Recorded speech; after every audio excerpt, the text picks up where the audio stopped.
अस्सलाम वालेकुम students, Kaif 7BIA business insight and analysis एक न्यूमेरिक चैप्टर हम कवर कर चुके हैं फॉरेक्स का। अब हमारे सिलेबस में कुछ थ्योरी का एरिया है, लाइक पहले 6-7 चैप्टर्स जो हैं वो थ्योरी बेस्ड हैं, तो आए कुछ अब थ्योरी का एरिया डिस्कस करते हैं, फिर हम न्यूमेरिक कवर करेंगे, फिर कुछ थ्योरी कवर करेंगे, इस तरह से मिक्सचर सिलेबस को लेके चलेंगे। तो आए स्टार्ट करते हैं थ्योरी का एरिया जी। अगर हम अपने सिलेबस को देखें तो हमारे पास टोटल जो है वो 13 चैप्टर्स हैं। पहले 16 होते थे, अब 13 चैप्टर्स हैं। ये एक चैप्टर हम जो है वो कवर कर चुके हैं, फाइनेंशियल रिस्क मैनेजमेंट का। अब हम मूव होने जा रहे हैं चैप्टर 1, 2, 3 का हमारा जो एरिया है, ये वाला एरिया। ये पहले 3 चैप्टर जो हैं वो आपस में इंटरलिंक्ड है, लाइक एक ही मॉडल है पेस्टल फैक्टर्स का, उसके ऊपर ये तीनों चैप्टर हैं, चैप्टर 1, चैप्टर 2, चैप्टर 3। हम स्टार्ट करेंगे चैप्टर 3 से, लाइक पहले ओवरव्यू लेंगे पेस्टल एनालिसिस का, फिर उसके अंदर से जो है वो डिटेल जो है वो बेसिकली चैप्टर 1 और चैप्टर 2 में है। ये चैप्टर 3 पहले चैप्टर 6 होता था, जिसके अंदर क्या है, सिर्फ पेस्टल के कुछ क्वेश्चंस हैं और कुछ भी नहीं है। हमने एक कॉन्सेप्ट लेना है पेस्टल मॉडल का, और उसके बाद हमने कोई 6-7 अच्छे प्रैक्टिस क्वेश्चन कवर करने हैं। Pastel stands for PESTEL. Pastel stands for political factors,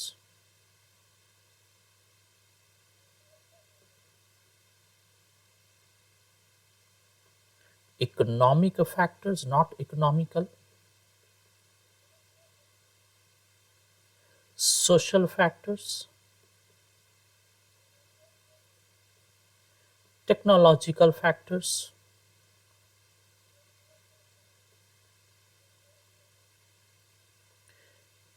ecological factors.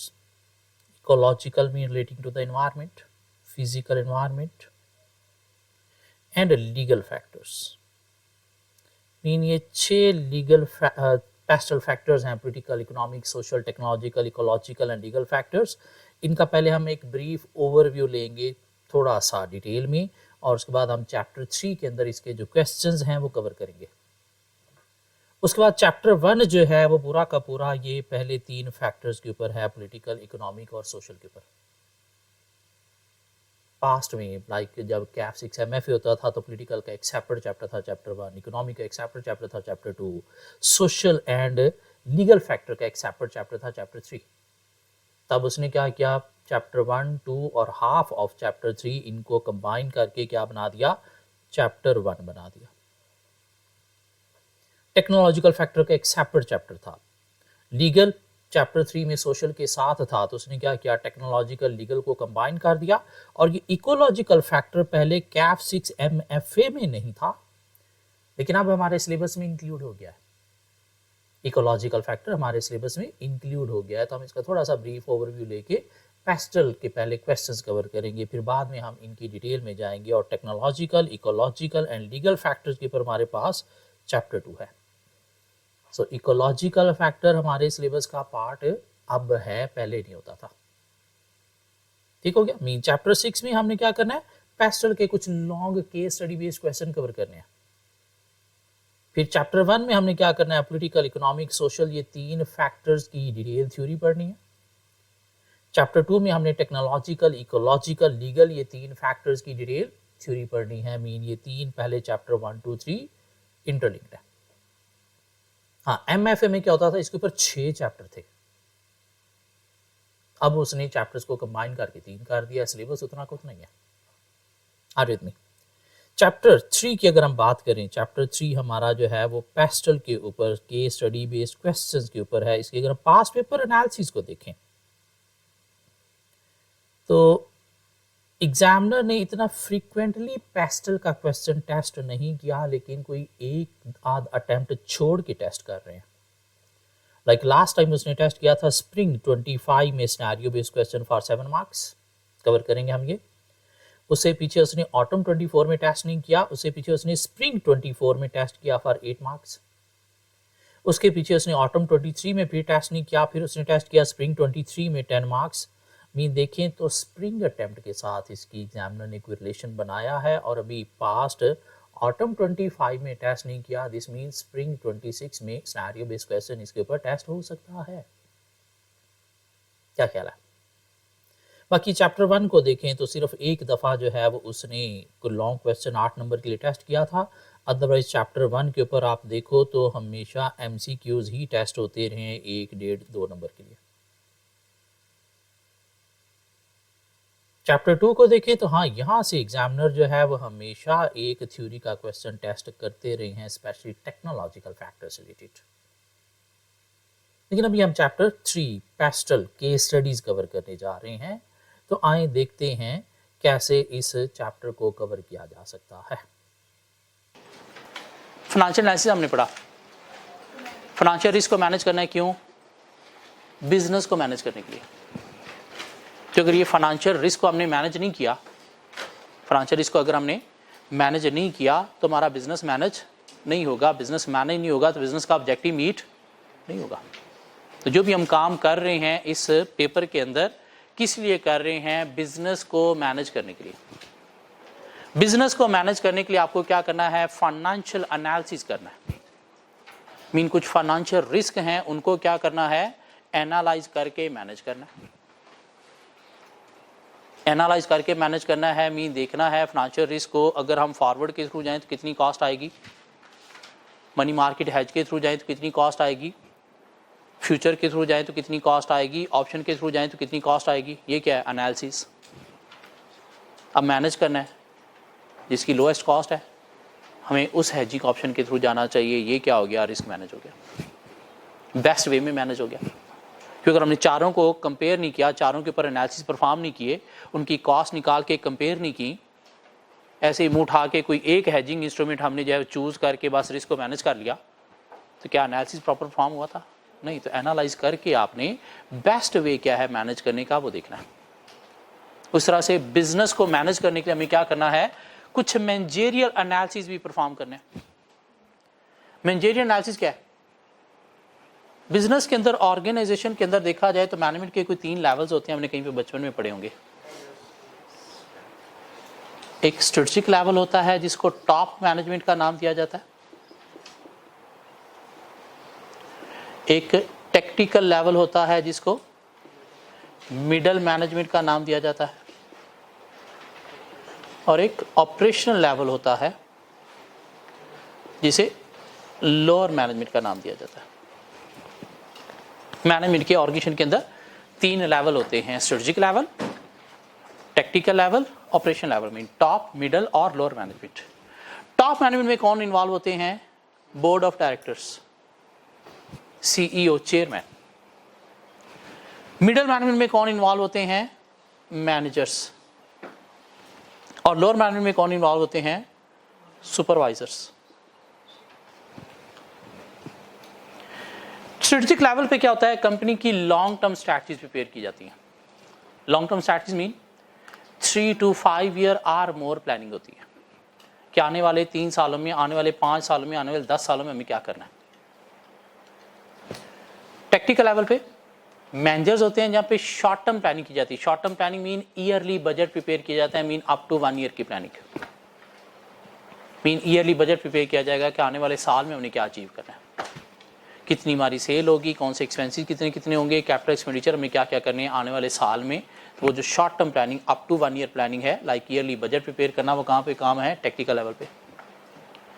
Operation level पे डे टू डे प्लानिंग होती है या ट्रांजैक्शन की रिकॉर्डिंग होती है। डेली सेल रिपोर्ट प्रोड्यूस करना, डेली के इन्वेंट्री लेवल देखना, डेली हमने कितने यूनिट्स प्रोड्यूस किए हैं, आज के दिन में कितने यूनिट्स डिफेक्टिव निकले हैं प्रोडक्शन से।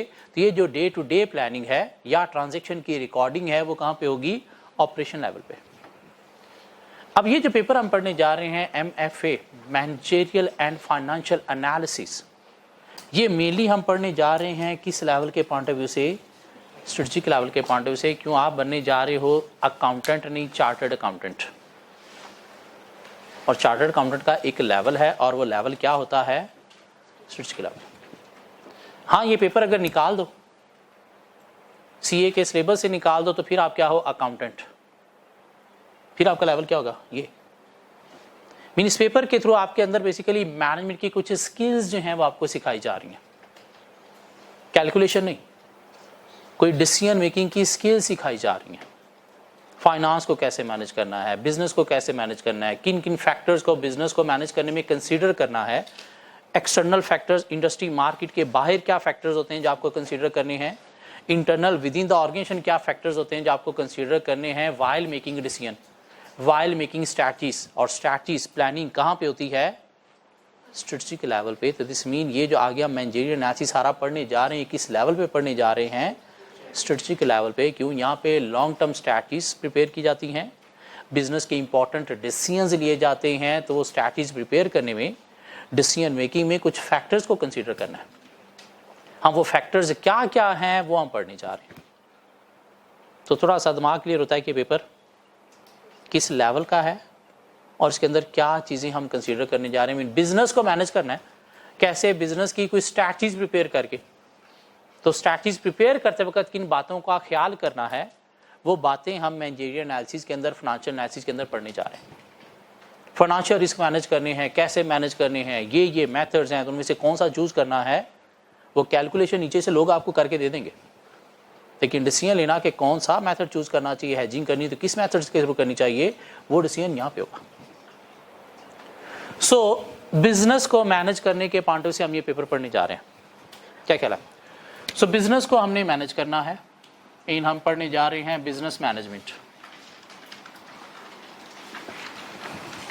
बिजनेस को मैनेज करना है, कैसे मैनेज करना है, बिजनेस की कुछ स्ट्रैटेजीज प्रिपेयर करके। क्या कहना है? स्ट्रेटजिक प्लानिंग के थ्रू। स्ट्रेटजिक प्लानिंग का मतलब क्या है, डिसीजन मेकिंग, जिसके अंदर आपको डिफरेंट फैक्टर्स को कंसीडर करना है। कहते हैं एक बिजनेस को मैनेज करने के लिए आपको क्या करना है, बिजनेस एनवायरनमेंट को कंसीडर करना है। किस चीज को कंसीडर करना है, बिजनेस एनवायरनमेंट को। मीन बिजनेस को मैनेज करना है, मीन बिजनेस की कोई स्ट्रैटेजीज प्रिपेयर करनी है। तो स्ट्रैटेजीज प्रिपेयर करने के लिए आपको क्या करना है, बिजनेस एनवायरनमेंट को देखना।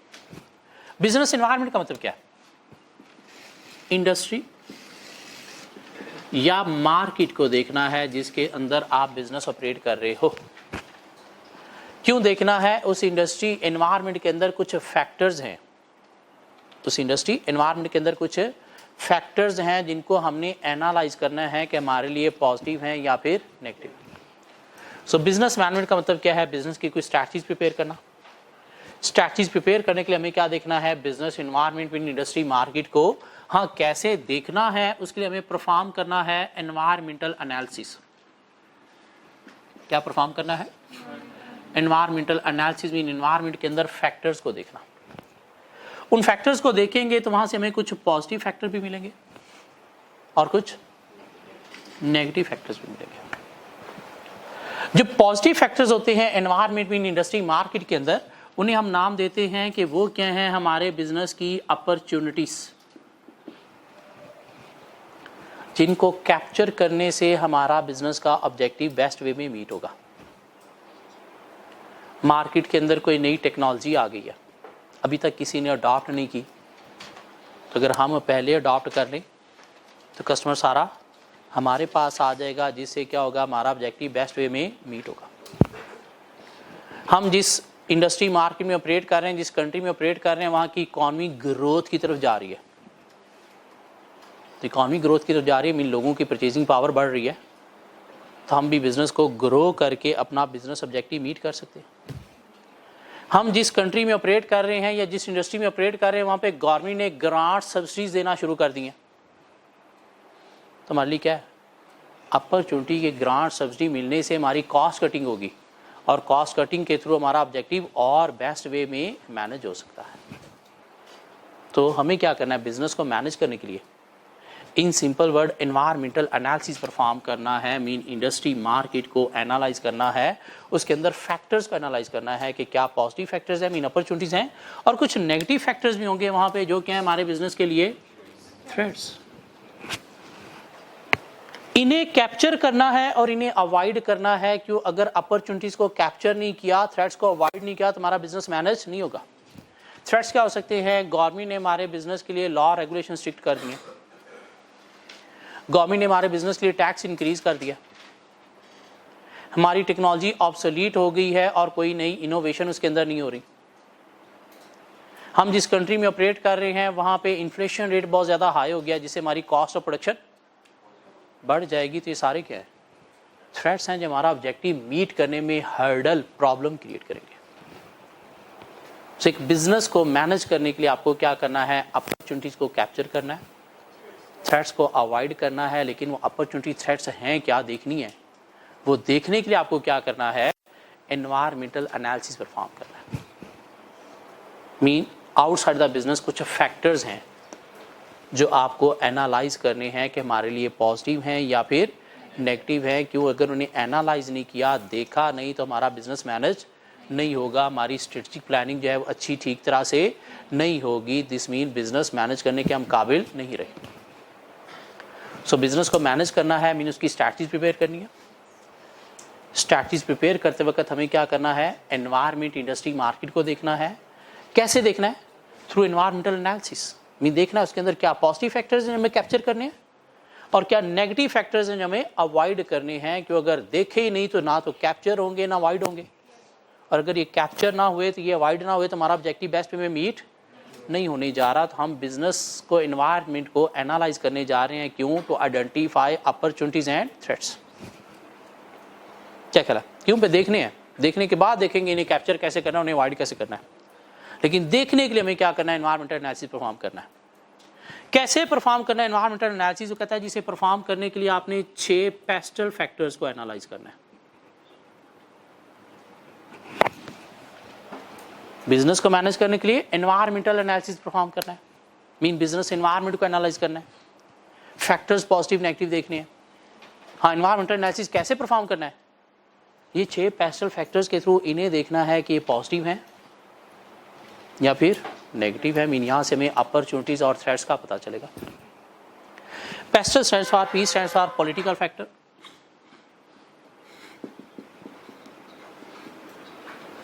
E stands for economic factors, S stands for social factors, T stands for technological factors, E stands for ecological factors, and L stands for legal factors. Political, economic, social, technological, ecological and legal. एक चीज़ note करनी है, सबके साथ अल अल अल अल अल आ रहा है, लेकिन economical नहीं है, इकोनॉमिक फैक्टर है। क्यों, इकॉनमी से रिलेटेड बातें हैं। इकोनॉमिकल मीन सस्ते, चीप फैक्टर नहीं है। इकोनॉमिकल का मतलब क्या होता है, सस्ता या चीप। तो हमने सस्ता या चीप नहीं, क्या लिखा है, इकोनॉमिक, मीन इकॉनमी से रिलेटेड कुछ फैक्टर्स हैं। सो एक बिजनेस को क्या करना है, मैनेज करने के लिए हमें एनवायरमेंटल एनालिसिस परफॉर्म करना है। मीन कुछ फैक्टर्स देखने हैं outside the business, industry, market के अंदर जो हमें पॉजिटिवली या नेगेटिवली इफेक्ट करते हैं। हाँ, वो कैसे परफॉर्म करना है, थ्रू 6 पेस्टल फैक्टर्स। मीन इनको देखना हमारे लिए पॉजिटिव है, मीन अपॉर्चुनिटी है, या फिर थ्रेट है, नेगेटिव है, मीन हमारा ऑब्जेक्टिव मीट करने में हर्डल, प्रॉब्लम क्रिएट करेंगे। पॉलिटिकल फैक्टर क्या है, पॉलिटिकल फैक्टर क्या है, वो कहता है जी हमें देखना है who is in the government.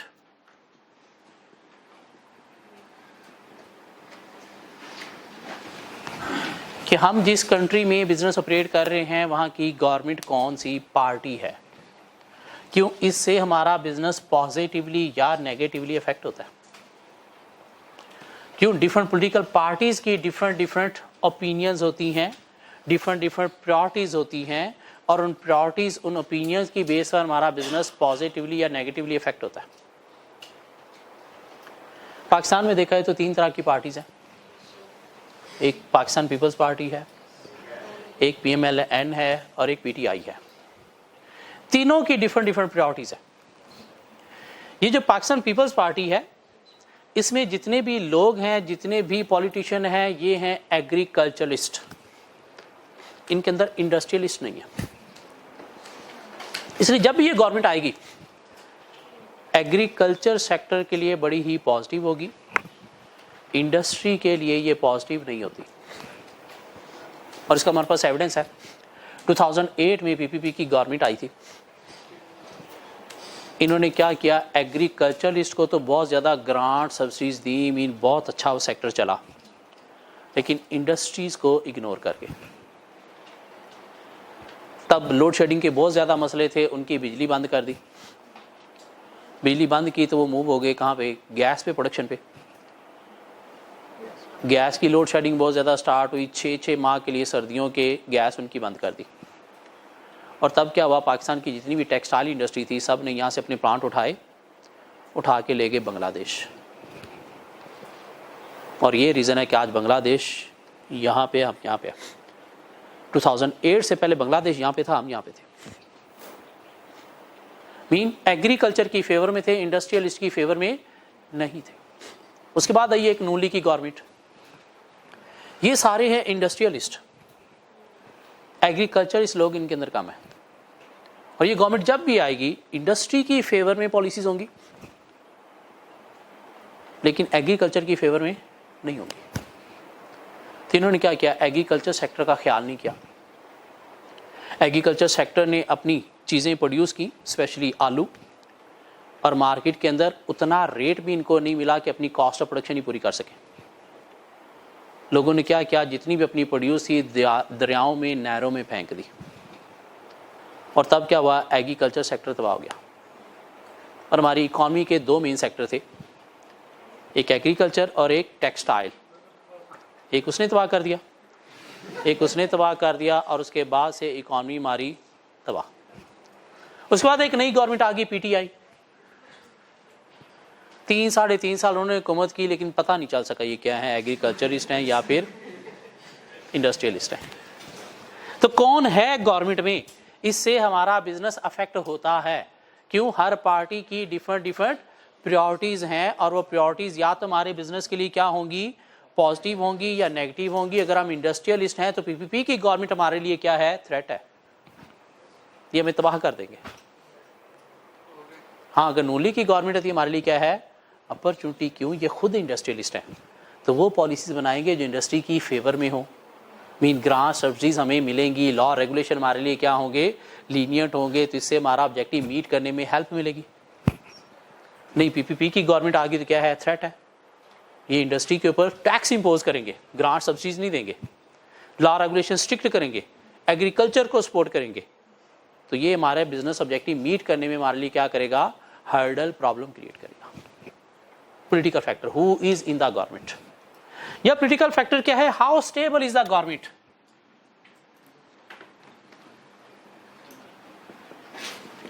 कि गवर्नमेंट कितनी स्टेबल है, ये भी हमारे बिजनेस को अफेक्ट करता है। गवर्नमेंट स्टेबल है मीन एक पार्टी की गवर्नमेंट आ गई है, पता है 3-4 साल इसने रहना है, दिस मीन हम अपने बिजनेस की लॉन्ग टर्म स्ट्रैटेजीज अडॉप्ट करके अपनी डायरेक्शन सेट करके ऑब्जेक्टिव बेस्ट वे में मीट कर सकते हैं। गवर्नमेंट स्टेबल नहीं है, आज आई है, अगले 3 माह में पता नहीं ये चली जाएगी। क्या ख्याल है, क्यों, ये फ्रूट चाट है, सारे फ्रूट इकट्ठे नहीं बैठेंगे, कुछ बीच में गल सड़ जाएंगे। क्या ख्याल है, तो इससे हमारा बिजनेस अफेक्ट होता है। मीन हम अपनी लॉन्ग टर्म स्ट्रैटेजीज अडॉप्ट नहीं कर सकते, हम अपने लॉन्ग टर्म प्रोजेक्ट जो हैं उनमें इन्वेस्टमेंट नहीं कर सकते, तो इससे बिजनेस ऑब्जेक्टिव मीट करने में हर्डल होगी या हेल्प मिलेगी, हर्डल। मीन ये क्या है, हमारे लिए थ्रेट है। हाँ, अगर गवर्नमेंट स्टेबल है, गवर्नमेंट बन गई है, सारे इदारे एक पेज पे आ गए हैं, और नई गवर्नमेंट आ गई है और पता चल रहा है कि अगले 3-4 साल ये चलेगी, दिस मीन इन्होंने जो अब स्ट्रैटेजीज बना ली वही चलेंगी, तो हम भी लॉन्ग टर्म स्ट्रैटेजीज अडॉप्ट करके अपना ऑब्जेक्टिव मीट कर सकते हैं। या गवर्नमेंट चेंज होती रहेगी, धरने होते रहेंगे, तो इससे बिजनेस डिस्टर्ब होगा, मीन हमारा ऑब्जेक्टिव मीट करना जो है वो क्या होगा, डिफिकल्ट होगा। तो ये भी एक पॉलिटिकल फैक्टर है जो हमारे बिजनेस को पॉजिटिवली या नेगेटिवली इफेक्ट करता है। इसके अलावा क्या है पॉलिटिकल फैक्टर, इसके अलावा पॉलिटिकल फैक्टर क्या है, पॉलिसीज ऑफ गवर्नमेंट। हमारे टाइप के बिजनेस के लिए गवर्नमेंट की क्या पॉलिसीज हैं, क्या पॉलिसीज हो सकती हैं गवर्नमेंट की। गवर्नमेंट हमारे बिजनेस को आइदर नेशनलाइज जो है वो कर रही है या फिर प्राइवेटाइजेशन की तरफ लेके जा रही है। ये नेशनलाइजेशन प्राइवेटाइजेशन क्या होता है? नेशनलाइज में सब कुछ अंडर गवर्नमेंट कंट्रोल चलेगा, कंट्रोल्ड इकोनॉमी।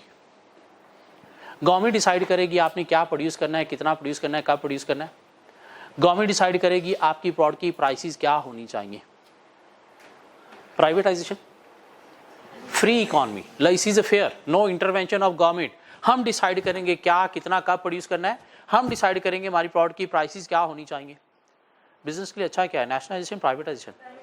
प्राइवेटाइजेशन। और अगर गवर्नमेंट हमारी इंडस्ट्री को नेशनलाइज कर रही है, जो कि 1977 में आके भुट्टो ने किया था, नहीं 1977 में, हाँ 1977 में आके भुट्टो ने काफ़ी सारे इदारों को नेशनलाइज कर दिया था, मीन अंडर गवर्नमेंट कंट्रोल ले लिया था। तो ये बिजनेस के लिए क्या है? थ्रेट। नहीं, गवर्नमेंट हमारी इंडस्ट्री को नेशनलाइजेशन नहीं प्राइवेटाइजेशन की तरफ प्रेफर कर रही है, तो ये हमारे लिए क्या होगी? अपॉर्चुनिटी। क्यों? हम without any restriction of government freely operate करके अपना ऑब्जेक्टिव बेस्ट वे में मीट कर सके। इसके अलावा गवर्नमेंट की पॉलिसी क्या हो सकती है हमारे टाइप के बिजनेस के लिए? गवर्नमेंट हमारे बिजनेस के लिए टैक्सेशन जो है वो इंक्रीज कर रही है। पॉजिटिव, नेगेटिव, अपॉर्चुनिटी या थ्रेट? थ्रेट। क्यों? इससे हमारा ऑब्जेक्टिव मीट करने में हर्डल प्रॉब्लम फेस करना पड़ेगी। क्यों? ये खर्चा है हमारा, हमारे प्रॉफिट को खाएगा। नहीं, गवर्नमेंट हमारे टाइप के बिजनेस के लिए क्या कर रही है? ग्रांट्स दे रही है, सब्सिडीज दे रही है, ठीक है। अपॉर्चुनिटी है कि इनके थ्रू कॉस्ट कटिंग हमारा ऑब्जेक्टिव मीट करने में हेल्प मिलेगी। इसके अलावा गवर्नमेंट की पॉलिसी क्या हो सकती है? गवर्नमेंट हमारे कंट्री के अंदर एजुकेशन का बजट इंक्रीज कर रही है, एजुकेशन स्टैंडर्ड को इंप्रूव कर रही है, एजुकेशन को प्रमोट कर रही है। तो इसका हमारे बिजनेस के ऊपर क्या इंपैक्ट आएगा? हमें पढ़ी लिखी लेबर मिलेगी, स्किल्ड लेबर मिलेगी, जो हमारा बिजनेस ऑब्जेक्टिव मीट करने में हेल्प देगी, लॉ रेगुलेशन की कंप्लायंस में हेल्प देगी। उन्हें सिर्फ इशारा करेंगे, बात को समझ जाएंगे। नहीं, गवर्नमेंट एजुकेशन का बजट डिक्रीज कर रही है, हमें अनपढ़ जाहिल मिलेंगे, जिन्हें जॉब पे रखने के बाद ट्रेन करना पड़ेगा, ट्रेन करने के ऊपर कॉस्ट भी आएगी, टाइम भी लगेगा। इनको इशारा नहीं, इनको बिठा के बातें 10-10 दफ़ा समझाना पड़ेंगी कि ये ज़रूरी है, ये ज़रूरी है, ये ज़रूरी है। तो ये हमारा ऑब्जेक्टिव मीट करने में हर्डल प्रॉब्लम क्रिएट करेगी। क्यों? ट्रेनिंग कॉस्ट, ट्रेनिंग टाइम हमारा ऑब्जेक्टिव को अफेक्ट करेगा। क्या कह रहा? गवर्नमेंट हमारे कंट्री में जहाँ पे हम ऑपरेट कर रहे हैं वहाँ पे इंफ्रास्ट्रक्चर का बजट इंक्रीज कर रही है। What is infrastructure? Government roads बना रही है, डैम्स बना रही है, रेलवेज बना रही है, पुल बना रही है। बिजनेस के लिए पॉजिटिव, नेगेटिव? पॉजिटिव। क्यों? आपकी गुड्स का जो इन आउट है, डिलीवरी है, वो क्विकली परफॉर्म होंगी, आपका स्टाफ क्विकली मूव होगा वन प्लेस टू अनदर। तो ये हमारा ऑब्जेक्टिव मीट करने में हेल्प देगा। नहीं, गवर्नमेंट इंफ्रास्ट्रक्चर का बजट डिक्रीज कर रही है, नए रोड्स नहीं बनेंगे, पुल नहीं बनेंगे, डैम्स रेलवेज नहीं बनेंगे, लेकिन पॉपुलेशन तो नहीं बन रही है। क्या ख्याल है? तो इससे क्या होंगे? रोड्स कंजस्टेड हो जाएंगे, जिससे क्या होगा? हमारी डिलीवरीज ट्रैफिक जैम में स्ट्रक हो जाएंगी, हमारे पीपल की, एम्प्लॉयज़ की मूवमेंट जो है वो क्या हो जाएगी? स्लो हो जाएगी। तो हमारा बिजनेस का ऑब्जेक्टिव मीट करने में हर्डल प्रॉब्लम क्रिएट करेगी। क्या बनेगा? थ्रेट बनेगा। सी क्या है? कुछ पॉलिटिकल फैक्टर। गवर्नमेंट कौन है, स्टेबल है या नहीं है, उसकी पॉलिसीज हमारे टाइप के बिजनेस के लिए क्या हो सकती हैं? Privatisation, nationalisation, transfer, taxation, subsidies, grants, education policy, infrastructure policy, या गवर्नमेंट की पॉलिसी हो सकती है क्या? एनवायरमेंटल पॉलिसी भी।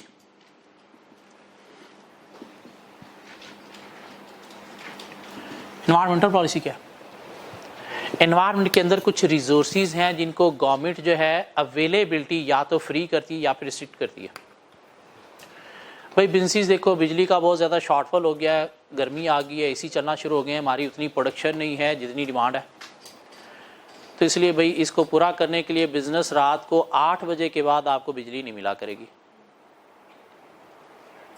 बिजनेस के लिए पॉजिटिव, नेगेटिव? नेगेटिव। 8 बजे के बाद हम बिजनेस ऑपरेशन परफॉर्म ही नहीं कर सकेंगे, हमारी इकोनॉमीज ऑफ स्केल जो है वो रुक जाएंगी, जो बिजनेस को नेगेटिवली इफेक्ट करेंगे। बिजनेस ने सोचा चलो गैस पे चलते हैं। भाई बिजनेस देखो, सुबह सुबह चूल्हे नहीं चलते, घरों में गैस चाहिए, गैस उतनी हमारे पास सप्लाई नहीं है जितनी डिमांड है, तो आपको जो है वो गैस सिर्फ और सिर्फ गर्मियों के 4 महीने मिला करेगी। इसके पॉजिटिव नेगेटिव? नेगेटिव। भाई बिजनेस देखो, हमारे कंट्री का दुनिया में एक मुकाम हो गया, मोस्ट पॉल्यूटेड कंट्रीज में हम पहले नंबर पे आ गए, कहीं तो पहले नंबर पे भी है ना, क्या ख्याल है? तो प्लीज आपकी ये जो CO2 एमिशन है, CO2 एमिशन बोले तो फैक्ट्री से प्रोडक्शन के थ्रू जो निकलता है धुआं, ये मैक्सिमम इतना होना चाहिए पर मंथ, इससे ज्यादा नहीं होना चाहिए। कैसे रोकोगे? प्रोडक्शन बंद करके। प्रोडक्शन बंद करोगे तो क्या इकोनॉमी ऑफ स्केल मीट होंगी? तो बिजनेस के लिए क्या हो गया, पॉजिटिव या नेगेटिव? नेगेटिव। नहीं भाई बिजनेस, अब हमने क्या किया, रशिया से जाके जो है वो गैस भी ले ली है, चाइना से हमें बिजली भी मिल गई है, तो अब आपको 24/7 हर वक्त बिजली गैस वाफर मिला करेगी जितनी भी चाहिए। Opportunity threat? अपॉर्चुनिटी, जो शायद कभी होगा नहीं लेकिन शायद हो जाए। क्या ख्याल है? ये भी क्या है, पॉलिटिकल फैक्टर। इकोनॉमिक फैक्टर क्या है? इकोनॉमी से रिलेटेड कुछ बातें, कुछ इकोनॉमिक फैक्टर जो हमारे बिजनेस को पॉजिटिवली या नेगेटिवली इफेक्ट करते हैं। क्या हो सकते हैं? National income. What is national income? What is the national income? What is national income? Value of total goods and services produced within a country during the year. एक साल में एक कंट्री के अंदर जो भी गुड्स एंड सर्विसेज प्रोड्यूस हुई हैं उसकी वैल्यू को नाम दिया जाता है क्या? National income. इकोनॉमिक्स आपने पढ़ी हुई है? कुछ लोगों के लिए इकोनॉमिक्स हराम थी पीछे, सबने पढ़ी हुई है। तो नेशनल इनकम क्या है? Value of total goods and services produced in the country during the year as compared to previous year ज्यादा हुई है नेशनल इनकम, तो इसे हम क्या नाम देते हैं? इकोनॉमिक ग्रोथ का। As compare to previous year national income हमारी कम हुई है, तो इसे हम क्या नाम देते हैं? इकोनॉमिक डिक्लाइन या फिर रिसेशन का। नेशनल इनकम बोले तो GDP, ग्रॉस डोमेस्टिक प्रोडक्ट, ज्यादा हुई है तो इकोनॉमिक ग्रोथ की तरफ है, कम हुई है तो इकोनॉमी डिक्लाइन रिसेशन की तरफ है। ज्यादा हुई है इकोनॉमिक ग्रोथ की तरफ है, जिसमें लोगों की इनकम बढ़ रही है, लोगों की परचेजिंग पावर बढ़ रही है, तो हमारी सेल के प्रॉफिटेबिलिटी के बढ़ने का चांस है। बिजनेस के लिए क्या हुई? अपॉर्चुनिटी। हम बिजनेस को एक्सपैंड कर सकते हैं जो ऑब्जेक्टिव मीट करने में हेल्प देगी। नेशनल इनकम कम हुई है, इकोनॉमी डिक्लाइन की तरफ है, लोगों की इनकम कम हुई है, लोगों की परचेजिंग पावर कम हो गई, तो इससे हमारी सेल प्रॉफिटेबिलिटी क्या हो सकती है? अफेक्ट हो सकती है। बिजनेस ग्रोथ जो है वो लिमिट हो सकती है, तो ये हमारा ऑब्जेक्टिव मीट करने में हर्डल प्रॉब्लम क्रिएट करेगी। तो ये क्या बन गया? थ्रेट। एक फैक्टर है जो हमारे बिजनेस को पॉजिटिवली या नेगेटिवली इफेक्ट करता है। क्या ख्याल है? इसके अलावा क्या हो सकता है economic factor? Inflation. What is inflation? General rise in price level. हमारी इकोनॉमी कंट्री जहां पे हम बिजनेस ऑपरेट कर रहे हैं वहां पे इन्फ्लेशन रेट हाई है। बिजनेस के लिए पॉजिटिव नेगेटिव? नेगेटिव क्यों? हमारी कॉस्ट ऑफ प्रोडक्शन बढ़ जाएगी, मटेरियल महंगा हो जाएगा, लेबर महंगी हो जाएगी, ओवरहेड महंगे हो जाएंगे। अगर हम प्राइस हाई करके कस्टमर को चार्ज करने की कोशिश करेंगे तो डिमांड कम होने से हमारी सेल ऑब्जेक्टिव प्रॉफिटेबिलिटी इफेक्ट होगी। तो ये क्या है? थ्रेट है। थ्रेट है। जो चीज़ इकोनॉमी के लिए नुकसानदेह है वो हमारे बिजनेस के लिए भी नुकसानदेह है। इसके अलावा क्या हो सकता है इकोनॉमिक फैक्टर? Interest rate.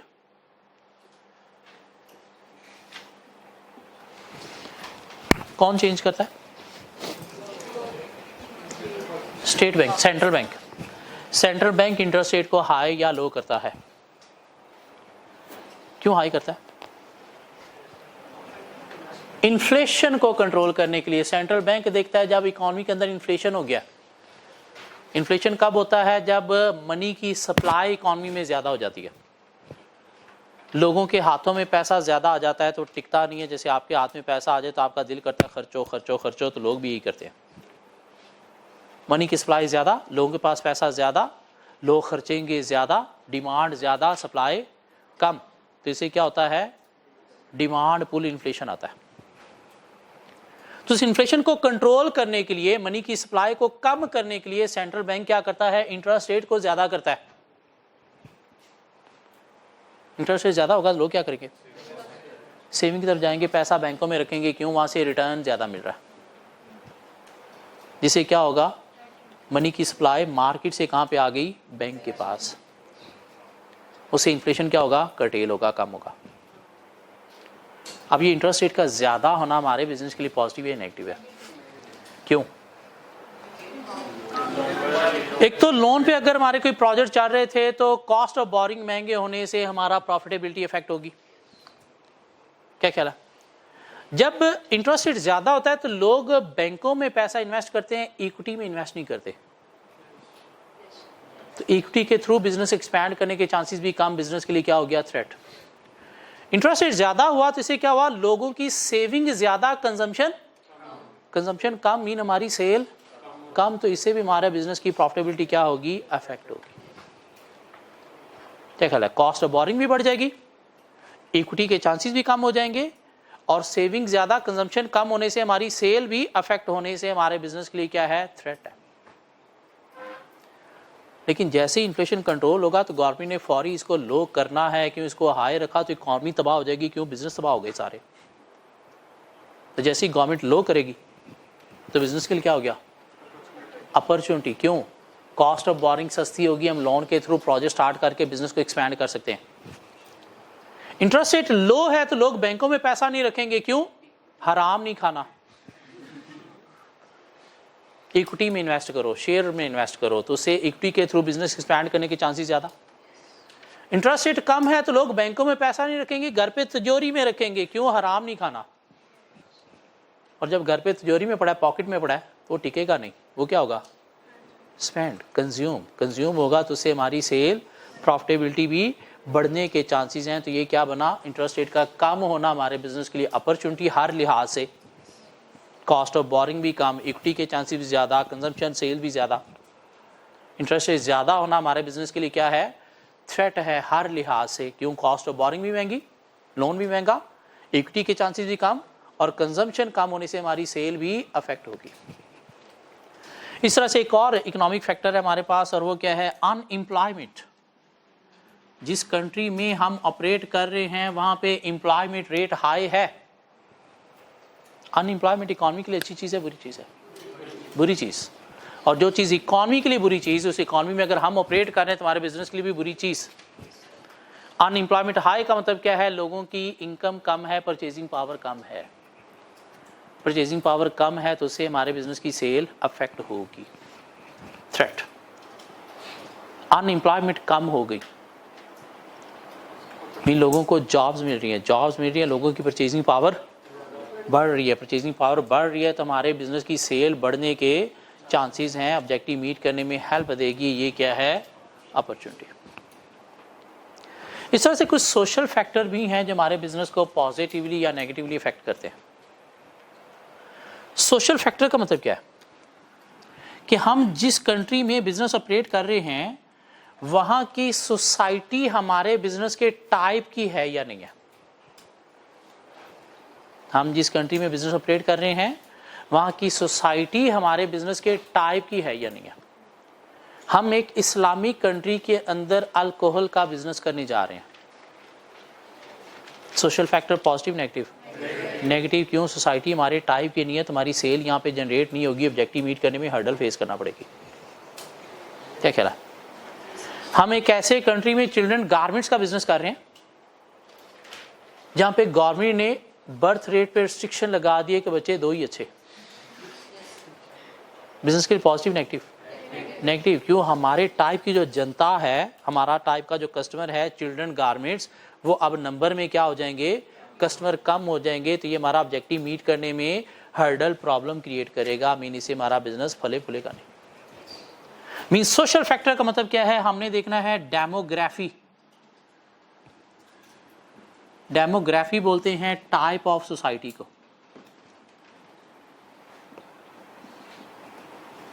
कि हम जिस कंट्री में बिजनेस ऑपरेट कर रहे हैं वहां की सोसाइटी हमारे टाइप की है या नहीं है। हमारे टाइप का कस्टमर वहाँ पे है या नहीं है तो बिजनेस के लिए पॉजिटिव, अगर नहीं है तो बिजनेस के लिए क्या होगा, नेगेटिव। क्या ख्याल है? हम हैं मैकडोनल्ड, क्या करते हैं, बर्गर बेचते हैं, जनता बर्गर खाई जा रही है। अचानक मार्केट के अंदर किसी ने शोशा छोड़ दिया कि ये बर्गर खाने से मोटापा होता है, इससे बीमारियां लगती हैं। क्या सोशल फैक्टर पॉजिटिव रहा, नेगेटिव हो गया? नेगेटिव हो गया। क्या हमारा बर्गर खाने कोई आएगा? क्या बन गया, थ्रेट। अब हमें क्या करना पड़ेगा, उस बर्गर के अंदर एक हरा पत्ता लगा के कहना पड़ेगा कि ये हेल्थ के लिए बड़ा अच्छा है। उसके अंदर जो सॉस है उसे नीला पीला येलो करके कहना है हमने बाहर से इंपोर्ट की है, हेल्थ के लिए बड़ी अच्छी है। उसके साथ से हमें कोक पेप्सी हटा के क्या करना है, माइलो या जूस का डब्बा लगाना है कि ये हेल्थ के लिए इसके साथ पीना बड़ा अच्छा है, वरना ये सोशल फैक्टर हमारे बिजनेस को क्या करेगा, तबाह कर देगा। ये क्या है, सोशल फैक्टर, कि सोसाइटी हमारे टाइप की है या नहीं है। मीन सोसाइटी हमारे प्रोडक्ट्स को प्रेफर करने वाली है तो सोशल फैक्टर पॉजिटिव, नहीं प्रेफर करने वाली तो सोशल फैक्टर क्या हो गया, नेगेटिव।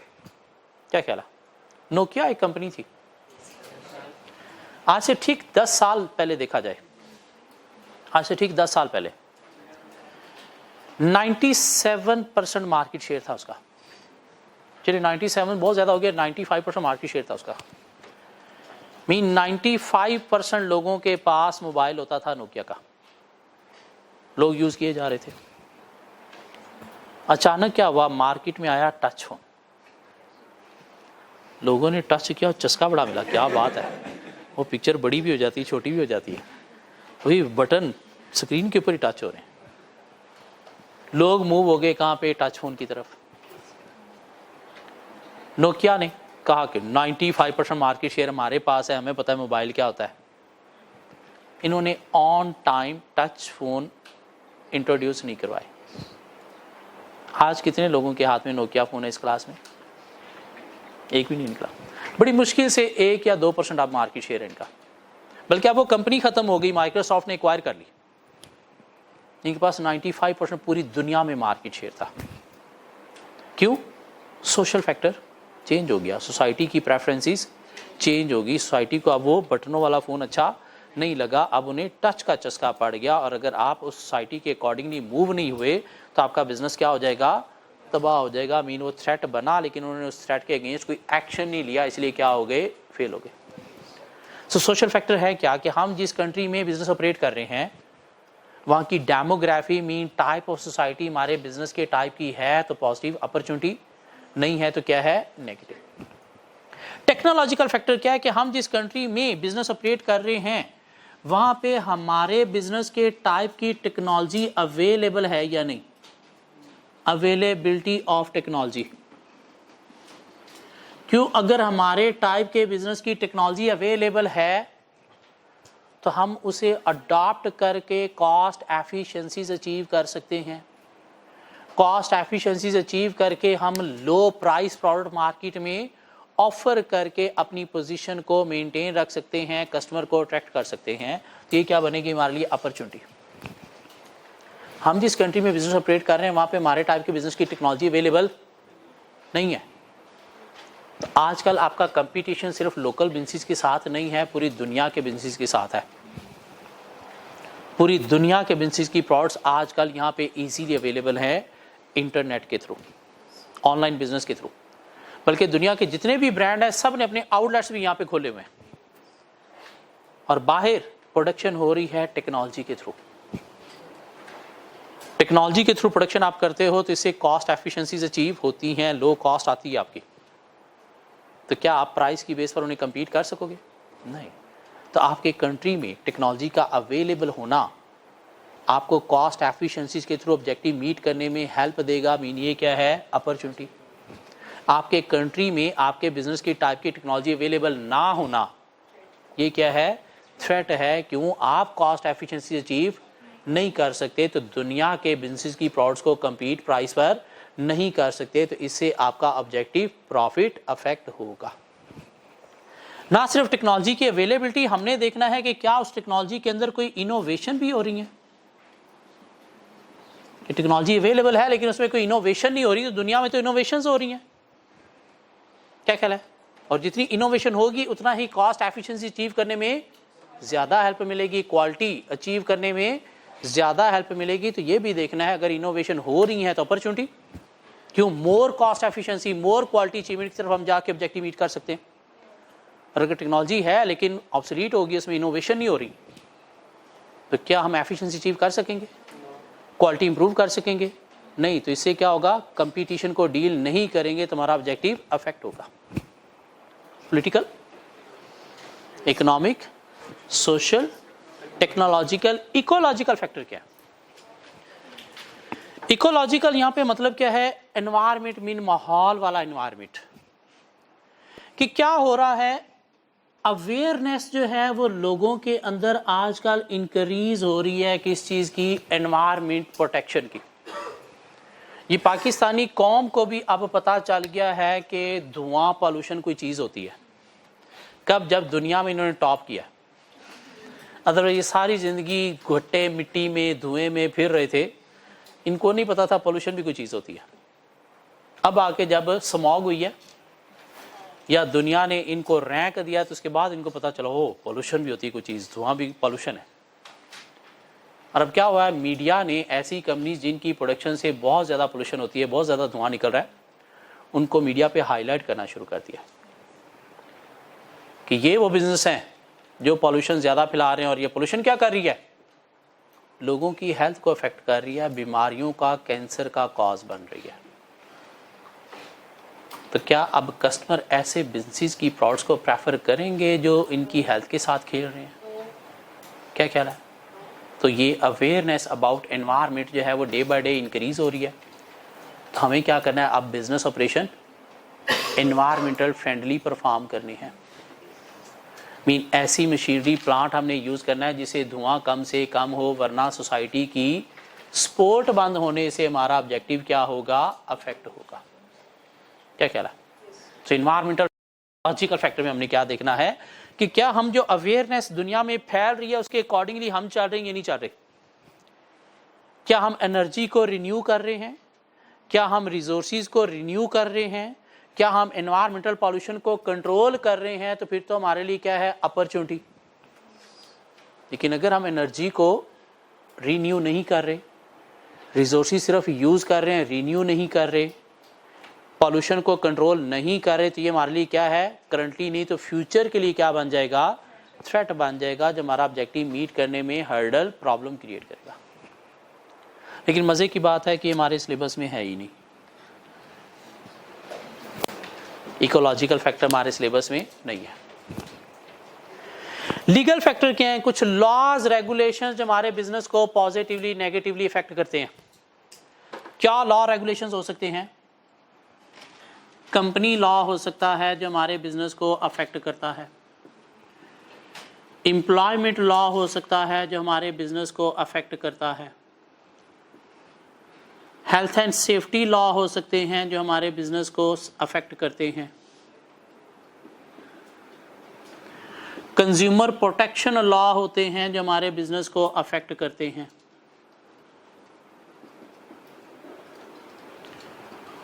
डेटा प्रोटेक्शन लॉ हैं जो हमारे बिजनेस को अफेक्ट करते हैं। साइबर लॉ हैं जो हमारे बिजनेस को अफेक्ट करते हैं। क्यों? इनकी कंप्लायंस करेंगे तो हमारा ऑब्जेक्टिव मीट करने में हेल्प मिलेगी। अगर इन लॉज को कंप्लाई नहीं करेंगे तो हमारे ऊपर फाइन्स, पेनल्टीज इंपोज होंगी जो हमारे ऑब्जेक्टिव को अफेक्ट करेंगी, या बिजनेस बैन हो जाएगा तो उससे हमारा ऑब्जेक्टिव मीट करना प्रॉब्लम में चला जाएगा। मीन इनकी कंप्लायंस हमारे लिए अपॉर्चुनिटी है, नॉन कंप्लायंस हमारे लिए थ्रेट है। ये लॉ नहीं है तो हमारे लिए अपॉर्चुनिटी है। ये लॉ अगर हमारे ऊपर इंपोज हो गए हैं तो फिर हमारे लिए क्या है, थ्रेट। क्यों? कंप्लाई करने पे भी कॉस्ट बेयर करना पड़ेगी, और वो कॉस्ट क्या करेगी, हमारे प्रॉफिट को अफेक्ट करेगी। कंपनी लॉ क्या हो सकता है कि हम जिस कंट्री में ऑपरेट कर रहे हैं वहाँ पर कंपनी लॉ ये कहता है कि आपको बिजनेस पहले रजिस्टर्ड करवाना है, उसके बिना आप ऑपरेशन परफॉर्म नहीं कर सकते, और रजिस्ट्रेशन प्रोसेस बड़ा कॉस्टली है और टाइम कंज्यूमिंग है। बिजनेस के लिए पॉजिटिव नेगेटिव? नेगेटिव।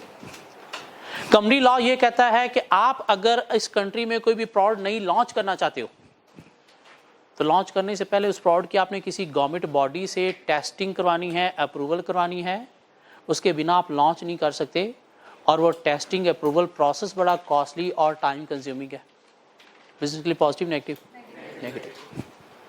क्या कहला है? मीन कोई लॉ है तुम्हारे लिए क्या है? थ्रेट ही है, अपॉर्चुनिटी नहीं होता ये। इस तरह से कुछ एम्प्लॉयमेंट लॉ हो सकते हैं। गवर्नमेंट ने कह दिया भाई इस कंट्री में अगर आपने ऑपरेट करना है तो मिनिमम वेज रेट आपको जो है वो 25,000 देना है हर एम्प्लॉय को, इससे कम नहीं दे सकते। और अगर आपकी प्रोडक्शन में कोई थाउजेंड्स ऑफ एम्प्लॉयज़ हैं, लेबरर्स हैं, जिनको आप पहले 15-20 हज़ार दे रहे थे, अब कितना देना पड़ेगा? 25,000। क्यों? लॉ डिक्टेट कर गया। तो इससे आपकी लेबर की कॉस्ट बढ़ जाएगी। अपॉर्चुनिटी या थ्रेट? थ्रेट। इस तरह से कुछ हेल्थ एंड सेफ्टी लॉ भी हो सकते हैं कि वर्कर्स की जो वर्किंग प्लेस है वहाँ पे प्रॉपर कोई हीटिंग सिस्टम होना चाहिए सर्दियों में, गर्मियों में कोई प्रॉपर कूलिंग सिस्टम होना चाहिए। वर्कर्स की वर्क प्लेस पे कोई अच्छी जो है वो कैंटीन होनी चाहिए। वर्कर्स की वर्क प्लेस पे कोई इनके लिए जो है वो खेल की फैसिलिटी भी होनी चाहिए। और ये चीज़ें अगर पहले नहीं थी तो अब लॉ की सूरत में हमें देना पड़ेंगी। देने के लिए क्या आएगी? कॉस्ट आएगी, जो हमारे ऑब्जेक्टिव प्रॉफिट को क्या करेगी? इफेक्ट करेगी। तो क्या बनेगा? थ्रेट बनेगा। इस तरह से कुछ कंज्यूमर प्रोटेक्शन लॉ भी हो सकते हैं। कंज्यूमर को प्रोटेक्ट करने के लिए कि आपने सपोज वारंटी पीरियड मस्ट देने हैं, 15 दिन की वारंटी के बिना आपने प्रोडक्ट सेल नहीं करनी। कस्टमर चाहे तो 15 दिन में प्रोडक्ट वापस भी दे सकता है, इस बीच हमें रिटर्न प्रोडक्ट्स वापस लेना पड़ेंगे। क्या ख्याल है? बिजनेस की अपॉर्चुनिटी या थ्रेट? थ्रेट। थ्रेट। क्या ख्याल है? लाइक यूके के अंदर एक लॉ है, कंज्यूमर प्रोटेक्शन लॉ, कि अगर कोई कंपनी इलेक्ट्रॉनिक्स प्रोडक्ट सेल कर रही है तो उसे 15 दिन की वारंटी पीरियड पे सेल करना है, की वारंटी पीरियड पे सेल करना है। कंज्यूमर चाहे तो 15 दिन बाद वो चीज़ वापस भी दे सकता है। 2009 में इस लॉ को मैंने यूज़ किया। 2009 में क्या हुआ, एप्पल ने पहली दफ़ा कोई वाइट कलर का फ़ोन जो है ना वो मार्केट में इंट्रोड्यूस करवाया। अदरवाइज सारी कंपनीज के फ़ोन ग्रे या ब्लैक ही होते थे। पहली दफ़ा कोई वाइट कलर का फ़ोन आया, iPhone 3GS। तो मार्केट में बड़ी धूम मची थी, वाइट कलर का फ़ोन, वाइट कलर का फ़ोन।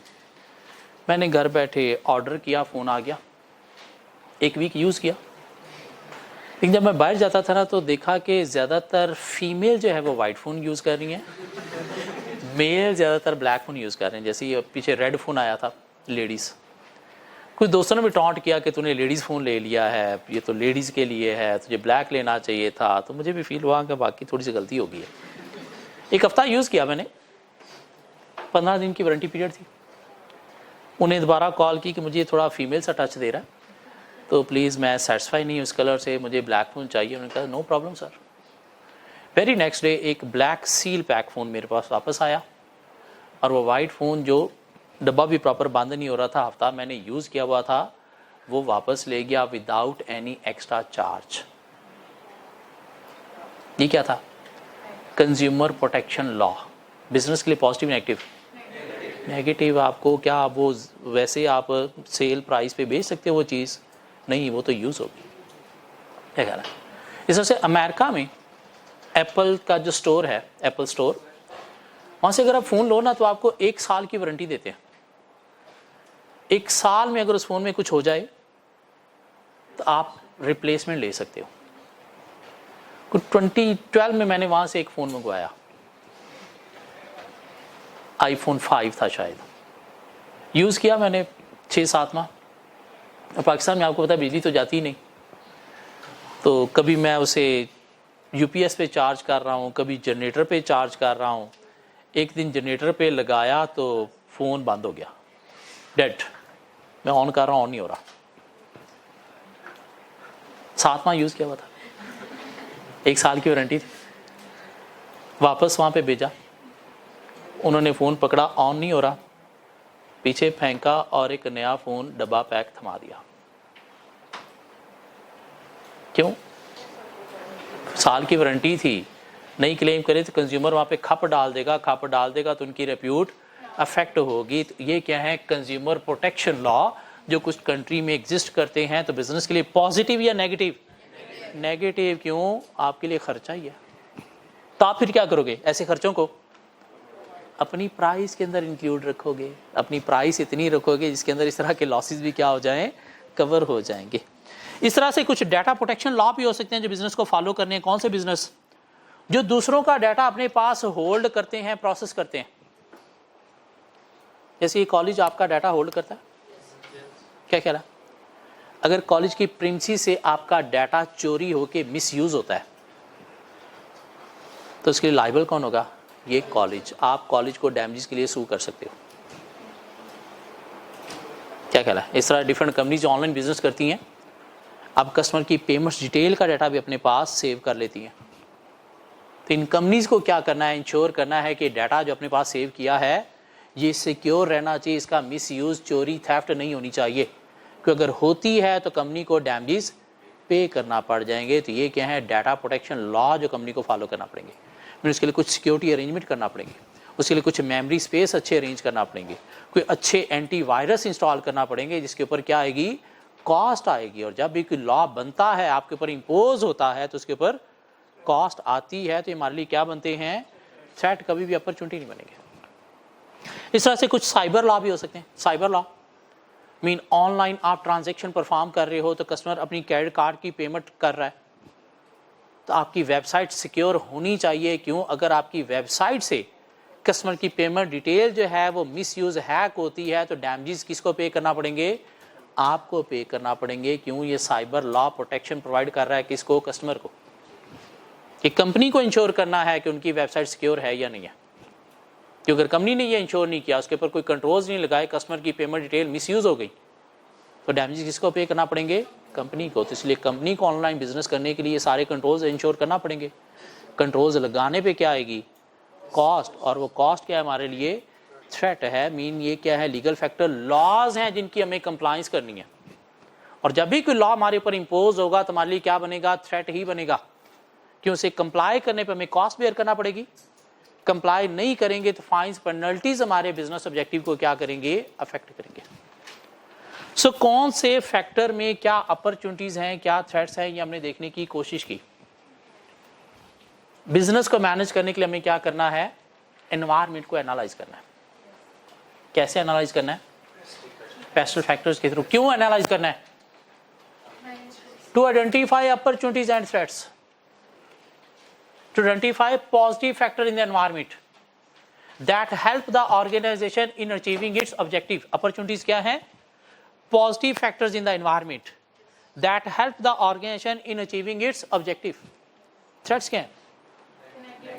Negative या adverse factor in the environment that prevent the organization in achieving its objective. क्या कहला? हाँ, कैसे हमने अपॉर्चुनिटी थ्रेट्स देखनी है? 6 पेस्टल फैक्टर्स के थ्रू। पॉलिटिकल फैक्टर पॉजिटिव है या नेगेटिव है, इकोनॉमिक फैक्टर पॉजिटिव है या नेगेटिव है, सोशल फैक्टर पॉजिटिव है या नेगेटिव है, टेक्नोलॉजिकल फैक्टर पॉजिटिव है या नेगेटिव है, और लीगल फैक्टर देखने हैं। पॉजिटिव तो कभी भी नहीं होंगे, क्या होंगे? नेगेटिव होंगे। ये पेस्टल जब पैदा हुआ था तो इसका नाम था पेस्ट। मीन एनवायरनमेंट को एनालाइज करने के लिए क्या करने हैं? 4 पेस्ट फैक्टर्स को एनालाइज करना है। Political, economic, social, technological. लेकिन पॉलिटिकल सिर्फ पॉलिटिकल नहीं था, इसका नाम था पॉलिटिकल एंड लीगल फैक्टर। तो 4 पेस्ट फैक्टर क्या हैं? Political and legal, economic, social, technological. बाद में पता चला नहीं, ये बिजनेस जो है वो माहौल को भी खराब करता है पॉल्यूशन के थ्रू। तो एक इकोलॉजिकल फैक्टर भी होना चाहिए। और लीगल को पॉलिटिकल के हेड से निकाल के एक सेपरेट हेड दे दिया गया और ये क्या बन गया? पेस्टल बन गया। मीन 6 फैक्टर्स बन गए। अब अगर एग्जामिनर कहे कि आपने ये एक बिजनेस है, उसकी ये इंफॉर्मेशन है, इस पे पेस्ट एनालिसिस परफॉर्म करना है, तो आपने फैक्टर 5 आइडेंटिफाई करने हैं। लेकिन हेडिंग्स इतनी होगी आपके आंसर में 4, लीगल और पॉलिटिकल एक ही हेड में, economic separate, social separate, technological separate. नहीं, पेस्टल एनालिसिस परफॉर्म करना है तो फिर 6 हेडिंग होंगी, political, economic, social, technological, ecological and legal. क्या ख्याल है? एक क्वेश्चन देखें, question number 1, question number 1, question number 1, required identify the environmental factors. अभी हमने बुक से कुछ नहीं पढ़ा, बस सिर्फ बोर्ड पे हमने बातें डिस्कस की हैं, तो देखते हैं ये क्वेश्चन हम टैकल करने के काबिल हैं या नहीं है। Identify the environmental factors relevant to the above situation and group them for the purpose of best analysis. इस क्वेश्चन के अंदर से आपने political, legal, economic, social, technological factors identify करने हैं। गुड लक एवरीबॉडी, ट्राई करें प्लीज।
ठीक, मिलते हैं कोई factors, political, legal, economic, social, technological.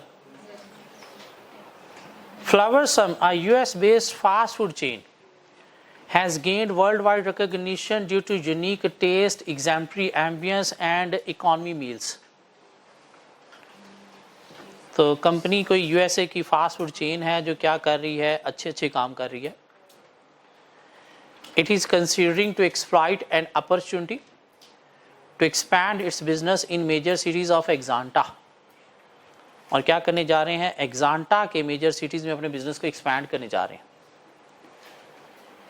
एक्सांटा is a developing country, mean शायद इसी कंट्री को हमने एनालाइज करना है, इसी कंट्री के फैक्टर्स देखने हैं। PESTEL, Exanta is a developing country where demand for fast food is ever increasing and during the last decade local as well as international fast food chains have enjoyed substantial profit.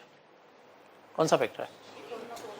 Social factor है कि society fast food को क्या कर रही है, prefer कर रही है, और ऑलरेडी जो बिजनेस वहाँ पे फास्ट फूड ऑपरेट कर रहे हैं उनके प्रॉफिट इंक्रीज हुए हैं, तो ऑब्जेक्टिव मीट करने में हेल्प देगा ये पॉजिटिव सोशल फैक्टर। क्या ख्याल है? इकॉनमी नहीं है, social factor. Social factor, society हमारे बिजनेस के टाइप की है वहाँ पे, क्यों अदर बिजनेस जो ऐसे बिजनेस ऑपरेट कर रहे हैं वो भी प्रॉफिटेबिलिटी इंजॉय कर रहे हैं, दिस मीन्स सोसाइटी टाइप की है। Despite widening wealth gap, fast food has gained immense popularity among lower and middle class. और ज्यादातर कस्टमर कौन सा है आपका? लोअर और मिडिल क्लास। और आप क्या कर रहे हो? इकोनॉमी मील्स दे रहे हो। मतलब क्या? सोशल फैक्टर पॉजिटिव है ये भी, कि आपके टाइप की जो जनता है वो नंबर में ज्यादा है। क्यों? आप हाई क्लास को टारगेट नहीं कर रहे, इकोनॉमी मील्स के थ्रू आप किसको टारगेट करते हो? लोअर या मिडिल क्लास को और वह नंबर में ज़्यादा है और फास्ट फूड को प्रेफर भी कर रही है, तो ये भी ऑब्जेक्टिव मीट करने में हेल्प देगी। However, social awareness groups are pressurizing a health ministry to revise public health policy by introducing stringent regulation on food industry. हमने ये फैक्टर सिर्फ करंट नहीं, फ्यूचर के पॉइंट से भी देखना होते हैं। क्या कह रहा है कि फ्यूचर ऑब्जेक्टिव भी मीट करने में हेल्प देंगे, प्रॉब्लम क्रिएट करेंगे। तो देखा जाए तो अगर लॉ रेगुलेशन स्ट्रिक्ट हो जाते हैं तो इससे हमारा ऑब्जेक्टिव मीट करने में हर्डल, प्रॉब्लम फेस करना पड़ेगी। तो ये कौन सा फैक्टर है? Legal factor. Legal factor political and legal के हेड में लिखेंगे। सो दो सोशल फैक्टर मिले, एक लीगल फैक्टर मिल गया। The government is offering tax holiday. Holiday बोले तो छुट्टी, टैक्स है छुट्टी, टू एनकरेज फॉरेन इन्वेस्टमेंट। और हम फॉरेन से ही आ रहे हैं, तो ये क्या पॉलिटिकल फैक्टर पॉजिटिव जो हमारा बिजनेस ऑब्जेक्टिव मीट करने में हेल्प देगा through cost cutting. This incentive is strongly being opposed by local business community. लेकिन हमें मिल रहा है, वो अपोज तो इसलिए करेंगे, उनका हक है, लेकिन हमें मिल रहा है, हमारे लिए क्या है? पॉजिटिव है। In the last few years Exanta has seen high inflation rate. Economic factor negative जो हमारी कॉस्ट ऑफ प्रोडक्शन को इंक्रीज करते हुए ऑब्जेक्टिव मीट करने में हर्डल, प्रॉब्लम क्रिएट करेगा। क्या ख्याल है? And the government is considering to raise the minimum wage rate by 25%। Legal factor employment law जो है वो स्ट्रिक्ट हो जाएगा हमारे लिए, लेबर कॉस्ट हाई हो जाएगी जो हमारा ऑब्जेक्टिव मीट करने में हर्डल, प्रॉब्लम क्रिएट करेगा, नेगेटिव थ्रेट। बर्गर बड़ी A leading local fast food chain is gaining popularity because of its social contribution. Advanced technologies, use of social media, mobile application for promotional activities. Technological factor के technology available है like social media, advanced technologies जो एक competitor use करके strong position maintain कर रहा है, तो हम भी वो use करके अपनी objective meet करने में help ले सकते हैं through marketing। खत्म हो गया बस। सो दो सोशल फैक्टर थे पहले पैराग्राफ में और एक लीगल फैक्टर था। उसके बाद सेकंड में गए तो मैं एक पॉलिटिकल फैक्टर मिला पॉजिटिव, एक इकोनॉमिक फैक्टर नेगेटिव मिला और एक लीगल फैक्टर नेगेटिव मिला और टेक्नोलॉजिकल फैक्टर में एक पॉजिटिव मिल गया।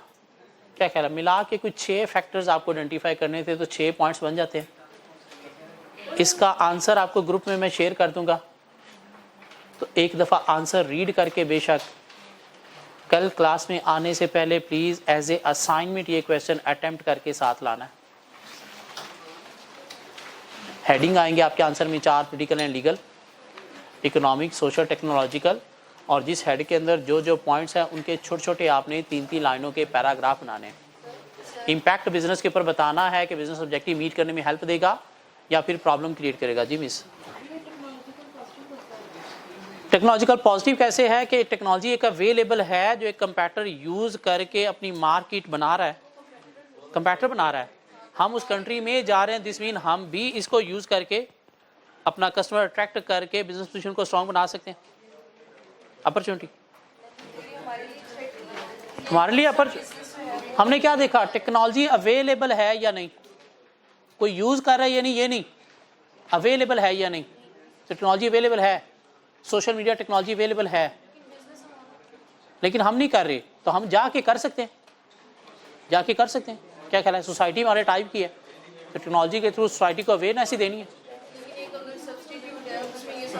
हमने इसके अंदर कहीं पे कंपैक्टर की बात की नहीं की, तो हमने सिर्फ टेक्नोलॉजिकल फैक्टर देखना है। टेक्नोलॉजी अवेलेबल है, यस है, जो हम यूज करके हम भी क्या कर सकते हैं, मार्केटिंग के थ्रू कस्टमर को अट्रैक्ट कर सकते हैं। क्यों? हम बहुत अच्छी काम कर रहे हैं। जी, कल मिलते हैं, यहीं से आगे कंटिन्यू करेंगे।